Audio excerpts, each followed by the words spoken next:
ॐ विश्वानि देव सवितर्दुरितानि परासुव यद्भद्रं तन्न आसुव। ॐ शान्तिः शान्तिः शान्तिः। वेद के इस बहुत ही प्रिय मंत्र में महर्षि दयानंद के सबसे प्रिय मंत्र की बात कहें तो वह यही मंत्र है, ओम विश्वानि देव सवितर्दुरितानि परासुः यद भद्रम तन्न आसुः। कि मेरे जीवन में मेरे आसपास जो भी अमंगलकारी है, अशुभ है, अकल्याणकारी है, वो सब मेरे से दूर कर दो। जितने दुरितानि हैं, जितने विकार हैं, वो हमसे दूर हो जाएं और सारे सद्विकार सद्विचार हमारे जीवन में, सारी शुभ सभी कल्याणकारी चीज़ें वो हमारे जीवन में प्रवेश कर जाएं। इसी कामना के साथ आज के हम इस एपिसोड को आगे बढ़ाते हैं। और पिछली 2-3 चर्चाओं में हमने सप्त शक्तियों की बात की है और यह सप्त शक्तियाँ का जो आधार है हमने श्रीमद् भागवत गीता को लिया है। और मद् भगवत गीता का जो श्लोक जिसको हमने इसका सारी चर्चा का जो आधारभूत है 10वें अध्याय का वह 34वां श्लोक वो आपके सामने है, आप उसको देख सकते हैं, जिसमें योगेश्वर भगवान श्री कृष्ण 7 दैवीय शक्तियों की बात करते हैं। आप इसको नारी नाम की जहाँ बात आएगी वहाँ आप नारियों के लिए ही एक बात नहीं है, दैवीय शक्तियों की बात आ रही है। इसके विषय में मैं आपके साथ चर्चा कर रहा हूँ, जहाँ वो कह रहे हैं मृत्यु सर्वहरश्च हम उद्भवश्च भविष्यताम कीर्ति श्रीवाकच नारीनाम स्मृतिर्मेधा धृति क्षमा। भगवत गीता के 10वें अध्याय के इस 34वें श्लोक में 7 शक्तियों की बात कही गई है। जहाँ विभूतिपाद इस 10वें अध्याय का मैंने कहा था, आपसे चर्चा की थी कि विभूतिपाद जहाँ महर्षि पतंजलि का 3रा अध्याय है, यहाँ मद् भगवत गीता में ये 10वां अध्याय है जहाँ विभूति योग के नाम से इसे हम जानते हैं। और जहाँ ये विभूतियों की बात आ रही है उसमें योगेश्वर भगवान कह रहे हैं कि सबकी जो मृत्यु का कारण है वो ब्रह्मा के रूप में अपने आप को बताते हुए कह रहे हैं कि मूलतः वो ब्रह्म तत्व ईश्वर ही सबका मृत्यु का कारक भी है और सबकी जीवन का कारक भी वही है। और साथ में वो कह रहे हैं कि जो दैवीय शक्तियां हैं उनमें कौन है, कीर्ति श्री वाकच नारी नाम। ये नारी नाम मतलब आप इसको केवल नारियों के लिए न रखें, इसको दैवीय शक्तियों की बात से मान लें कि पहले इन 3 की बात आ रही है, कीर्ति श्री वाकच, और उसके बाद नारी नाम, उसके बाद कह रहे हैं कि 4 शक्तियां और हैं, वो हैं स्मृति मेधा धृति क्षमा। तो आज हम जिस शक्ति के विषय में चर्चा करने वाले हैं उसका मेरा आज का अभिप्राय है श्री वाकच अर्थात वाणी। ये दैवीय शक्ति है वाणी। हमारे यहाँ एक कहावत आती है कि यही वाणी आपको सिंहासन तक ले जा सकती है और यही वाणी आपको गधे पर बिठा सकती है। वाणी का प्रमाद किया तो वो व्यक्ति जो बहुत ऊंचाइयों पर है एक बार के प्रमाद से बहुत धरातल पर रसातल पे जा सकता है। इसलिए बात करने में वाणी का बहुत बड़ा महात्म्य है। और वाणी तो दैवीय शक्ति है साहब, देवी स्वरूपा ही है वाणी। तो शब्द वही ब्रह्म, श्रद्धे स्वामी जी महाराज कहा करते हैं ये शब्द तो ब्रह्म तत्व है। और मैं पहले इसको नहीं समझा करता था, पिछले दिनों जब मैं गुजरात गया तो दिल्ली भी आना हुआ तो अक्षर मंदिर के विषय में ध्यान में आया कि अक्षर मंदिर तो अक्षर शब्द ही है, इतना बड़ा है कि अक्षर जिसका क्षय नहीं होता वह अक्षर, अक्षर इसका क्षय नहीं होता। और वह क्या तत्व है साहब, वह शब्द है जिसका क्षय नहीं होता है। कहते हैं कि एक बार धनुष के बाण से बिंधा हुआ व्यक्ति उसके घाव भर सकते हैं, परंतु वाणी के घाव से भरे हुए व्यक्ति का घाव नहीं भरता। फिर वाणी का महात्म्य क्या है, वाणी से तो अपने प्रियजनों को डांटा भी जाता है, अपने बच्चों को भी डांटा जाता है, परिवार को भी डांटा जाता है, परिवार को समाज को साथ भी रखने के लिए प्रेरित भी किया जाता है। तो कहा जाता है कि वाणी उस वक्त निर्माण का काम कर रही होती है, परंतु वो दूसरे व्यक्ति के समझ में आनी चाहिए कि मेरे हित के लिए कहा जा रहा है। जब सामने वाला ये मान ले कि मेरे हित के लिए कहा जा रहा है तो वाणी वरदान हो जाती है, और जब वही व्यक्ति मान ले कि नहीं ये तो मेरे हित के लिए नहीं कहा जा रहा, तो वही वाणी उसके लिए सबसे ज्यादा घातक बन जाया करती है। तो वाणी का बहुत बड़ा महात्म्य है। आज हम इसकी चर्चा आपके साथ साझा करेंगे। मैं अपने साथी भाई अमित जी से चर्चा कर रहा था वाणी को लेकर, तो बात आई कि दो लोग हैं जो आज हमें राजनीतिक पटल पे दिखाई देते हैं, एक तरफ मोदी जी और एक तरफ राहुल जी। वाणी का ही तो प्रभाव है। हम अपने शब्दों को कह नहीं पाते और भाव पूर्ण नहीं कर सकते, और वाणी बिना कृत्य के सामने नहीं आ सकती। तो वाणी का जो वाणी की दैवीय शक्ति है वो प्रकट किससे होती है? तो सत्य वचन से प्रकट होती है। वो मित वचन से प्रकट होती है, मित भाषण से प्रकट होती है। उसका जो तीसरा बड़ा तत्व है वो है मधुर भाषण। सत्यवाचन, मित वाचन, मित भाषण और मधुर भाषण। सत्यम वदः प्रियम वदः। सत्य बोलो परंतु वो प्रिय होना चाहिए। हमें ऐसा सत्य नहीं बोलना जो दूसरे के लिए कष्टकारक हो। एक व्यक्ति की आंखें नहीं है साहब, आप उसको अंधा कहेंगे तो पीड़ा होगी। आप उसे सूरदास कहेंगे तो आपकी बात को समझेगा। आप किसी व्यक्ति को जिसको चला नहीं जाता उसे लंगड़ा कहेंगे तो पीड़ा होगी। यदि आप उसको दिव्यांग कहेंगे तो उसे प्रसन्नता होगी। तो ये छोटे छोटे शब्द हैं जो व्यक्ति को प्रेरणादायक स्थिति में ले आते हैं, और ये भाषा व्यक्ति के जीवन में जीवन लाने का, जीवंत करने का कार्य करती है। और इसका सबसे बड़ा उदाहरण यदि कोई मुझे आज के वर्तमान कालखंड में दिखाई देता है तो परम श्रद्धेय स्वामी जी महाराज दिखाई देते हैं। मां सरस्वती का वास है उनकी वाणी पर। उनकी वाणी सिद्ध वाणी है। मैं कई बार सोचा करता था, आप लोगों ने भी सुना होगा कि आज बरसात आएगी। किसी बेटी को आशीर्वाद दे दिया, कई वर्षों से उसको आशीर्वाद मिलता था कि पुत्र पौत्र नहीं होता, परंतु आशीर्वाद मिला तेरे घर संतान होगी, वो संतान हो जाती है। ऐसे कई संत हैं जो वो कहते हैं वो पूर्ण हो जाता है। ये जो वाणी की सिद्धि है ये सत्यता के साथ प्रकट होती है, तपस्या के साथ आती है। मैं बहुत से ऐसे संतों को जानता हूं जो वर्षों वर्षों तक मौन रहे। अभी पिछले दिनों दुमेट में मेरा जाना हुआ, पूज्य स्वामी परम विवेकानंद जी महाराज से भी मिलना हुआ, और उनके पूज्य गुरुवर उनको भी मैं बहुत प्रणाम करता हूँ। वह तो वर्तमान कालखंड में महामानव के रूप में है। परम श्रद्धेय स्वामी जी महाराज भी उन्हें बहुत नमन करते हैं। पूज्य स्वामी चंद्राचार्य जी स्वामी जी, पता चला लगभग 30 वर्ष तक वो मौन रहे साहब। केवल वाणी से ही कुछ ना बोलना ये मौन नहीं है।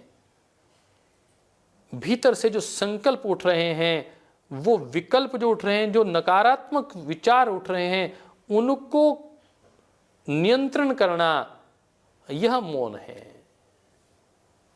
तो वाणी की सिद्धियों की जब हम बात करते हैं तो उसमें मौन होना भी एक बड़ी सिद्धि का कारक हो सकता है। परंतु मौन केवल बाह्य मौन नहीं, प्रकट रूप से आप बोल कुछ नहीं रहे हैं परंतु मन में भाव बहुत उठ रहे हैं। देखिए, मन के भाव भी आसपास की सृष्टि को प्रभावित करते हैं। आपके अंदर यदि अच्छे भाव उठ रहे हैं, उसका ओरा आपके चेहरे पर प्रसन्नता लेकर आ रहा है और आपके आसपास का वातावरण उससे खिल रहा है। आप बोल कुछ नहीं रहे परंतु उसका प्रभाव आसपास पड़ रहा है। आप बोल कुछ भी नहीं रहे परंतु मन में नकारात्मकता चल रही है, और वो नकारात्मकता आसपास के सारे वातावरण में नकारात्मकता कर रही है। आप बोले कुछ भी ना चाहे, आपके चेहरे के हाव भाव, मन की उथल पुथल, मन के आवेग वेग, मन के संकल्प विकल्प आपके आसपास की जो वातावरण है उसका निर्माण कर रहे हैं। इसलिए वाणी बहुत महत्वपूर्ण तत्व है। आप भ्रमित ना हो जाएं, इसलिए मैं स्पष्ट कर देना चाहता हूं, वाणी और भाषा दोनों अलग अलग तत्व हैं। भगवान ने वाणी तो सबको दी है। वाणी तो चींटी के पास भी है, मधुमक्खी के पास भी है, भंवरे के पास भी है, कोयल के पास भी है, कौवे के पास भी है, चिड़िया के पास भी है, बंदर के पास भी है, शेर के पास भी है। हर जीव में एक विशेष प्रकार की वाणी भगवान ने दी है, परंतु भाषा से उस वाणी का प्रकटीकरण होता है। ऐसा नहीं है कि जो जीव जंतु हैं ये आपस में बात नहीं करते, ये अपनी वाणी में बात करते हैं। कुछ को हम समझ पाते हैं और कुछ को नहीं समझ पाते। मैं कई बार देखता हूं, तोता एक ऐसा जंतु है कि मैं पिछले दिनों वाराणसी गया, एक हमारे सीए साहब के यहाँ निवास पर मेरा जाना हुआ, तो मैंने उसको कहता हूँ मिट्ठू जय श्री राम, तो बोलता है जय श्री राम। तो तोते में पता नहीं कैसा ये एक गुण विकसित हो गया कि वो व्यक्ति की भाषा बोल लेता है। हेलो इंग्लिश का भी शब्द बोल लेता है। तो वाणी में मैंने कहा भाषा एक अलग तत्व है, परंतु वाणी हर जीव बोलता है, अपने भावों का प्रकटीकरण करने का अवसर। परंतु व्यक्ति को, मानव को यह विशेष शक्ति ईश्वर ने प्रदान की है, जिसे हम कहते हैं वाणी, वाक शक्ति और भाषा का सम्मिश्रण, अपने भाव का प्रकटीकरण। जैसे आहार के लिए पथ्य की बात की जाती है कि ये आहार आपके जीवन के लिए उपयोगी है और ये आहार आपके जीवन के लिए हानिकारक है, ये पथ्य है, ये खाना चाहिए और ये नहीं खाना चाहिए। ठीक ऐसा ही वाणी का भी पथ्य होता है और अपथ्य होता है कि ये शब्दों का प्रयोग करना चाहिए और इन शब्दों का प्रयोग कतई नहीं करना चाहिए। आप देखेंगे कि लोग अच्छे स्कूलों में बच्चों को पढ़ाने की जब बात करते हैं, उसके पीछे एक बड़ा पक्ष तो ये रहता है कि बच्चा बहुत अच्छे विद्यालय में पढ़े जहां के रिजल्ट्स बहुत अच्छे हों, परंतु दूसरा एक लक्ष्य और होता है कि उसकी संगति अच्छी हो। मैंने बहुत से लोगों को देखा, विद्यालय बहुत अच्छा है, परंतु वहां के जो विद्यार्थी हैं आपस में भाषा में उनका स्वर अच्छा नहीं है, गाली दे के बात करते हैं। मेरा ही बेटा एक विद्यालय में पढ़ता था, तो जब आके मुझे हर रोज कहे कि मुझे इस विद्यालय में नहीं पढ़ना, इस क्लास में नहीं पढ़ना, मैं कहूँ क्या बात है, यहां सब लोग गाली दे के बात करते हैं। भाषा कितनी प्रभाव डालती है। और मुझे उसका आखिर में क्लास को चेंज करवानी पड़ी। बहुत बड़ा प्रभाव है वाणी का। और वाणी के इस प्रभाव की जब हम बात कर रहे थे तो सम्यक चिंतन ये वाणी से ही आता है। हम इसकी बात का एक उदाहरण दें, कौवा और कोयल दोनों का रंग काला है। कोयल को आप सुनना चाहते हैं, आपके मधुर ध्वनि पैदा करती है और आप उसको बार बार सुनना चाहते हैं। उसकी एक चहक आपके जीवन में नई ऊर्जा पैदा कर देती है। परंतु कोयल की कूक सुनकर तो आनंद आता है और कौवे की कां कां सुनकर व्यक्ति उसको उड़ा लेने की कोशिश करता है। अपने मुंडेर पर कौवे को नहीं बैठने देता, परंतु कोयल को सुनने के लिए उत्सुक रहता है। अर्थात वाणी एक शक्ति है, एक विभूति है जो आपके जीवन को विस्तार प्रदान करती है। आइए हम अपनी वाणी पर ध्यान दें। हमारी वाणी जितनी परिष्कृत होगी, हमारी वाणी का जो पथ्य है, किन शब्दों का हमें प्रयोग करना है, किन शब्दों का प्रयोग नहीं करना है, हमारी वाणी किसी के लिए श्रद्धा का कारक बन जाए, हमारी वाणी किसी के लिए प्रेरणा का कारक बन जाए, हमारी वाणी किसी के लिए विश्वास का कारण बन जाए, किसी के लिए जीवन बन जाए, तो हमारे जीवन की धन्यता होगी। मैंने कहा कि श्रद्धेय स्वामी जी महाराज की जो वाणी है वो उनकी वाक सिद्धि है, वो उनकी वाणी से जीवन मिलता है। दोस्तों मित्रों, श्रद्धेय स्वामी जी महाराज के सामने 2000, 5000, 20000, 50000 लोग योग करते हैं, महाराज जी उनको करवाते हैं, उनको तो डायरेक्ट प्रभाव मिलता ही है। परंतु जो करोड़ों लोग टीवी के माध्यम से श्रद्धेय स्वामी जी महाराज को सुनते हैं, वो भी ये कहते हैं कि जी हमारा जीवन बदल गया। मरते हुए आदमी को यदि श्रद्धेय स्वामी जी महाराज की आवाज सुना दी जाए, वो भी उठ खड़ा होता है। मुझे 2-3 बार ऐसा महसूस हुआ। मेरे बुआ जी की तबीयत खराब थी, श्रद्धेय स्वामी जी महाराज घर पर आए और मैं बुआ जी को सिर पे हाथ रखकर थपकी देते हुए कहा कि आप बहुत जल्दी स्वस्थ हो जाएंगी, बस ये दवा ले लीजिए। अरे ऐसा हुआ कि 2 साल तक फिर वो बिल्कुल बीमार ही नहीं हुई। वाणी का प्रभाव है, विश्वास, उस वाणी पर कितना विश्वास किया जा सकता है, ये अपने आप में विशेष रहता है। मैं देखता हूं और वाणी के साथ 3 शब्द मुझे जुड़े हुए दिखाई देते हैं।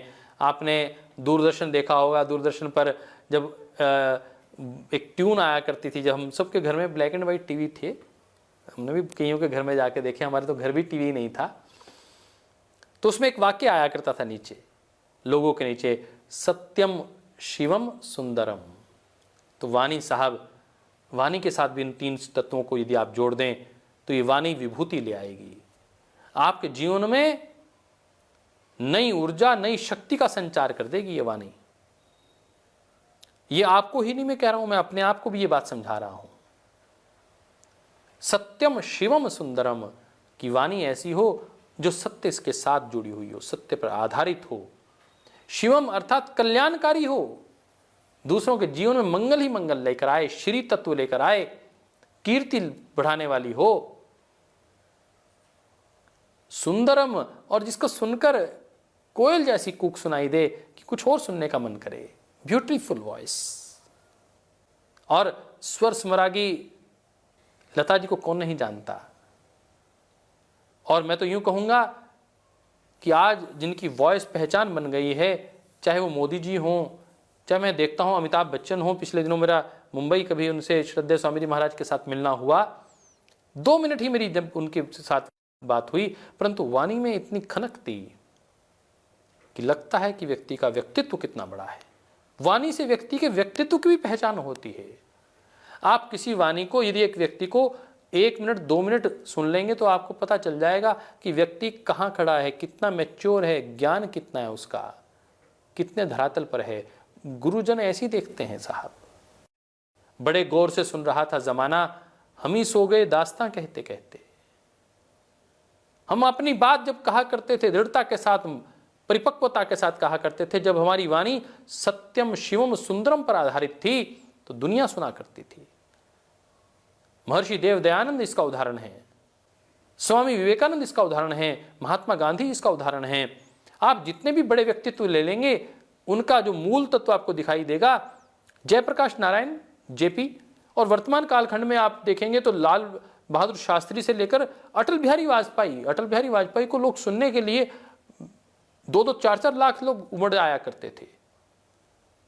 सुषमा स्वराज को सुनने के लिए, जिनकी वाणी पर कंट्रोल था, प्रभाव था, श्री तत्व था जिनकी वाणी में। मुझे लगता है उस वाणी के प्रभाव को आप लोग भी जागृत करेंगे।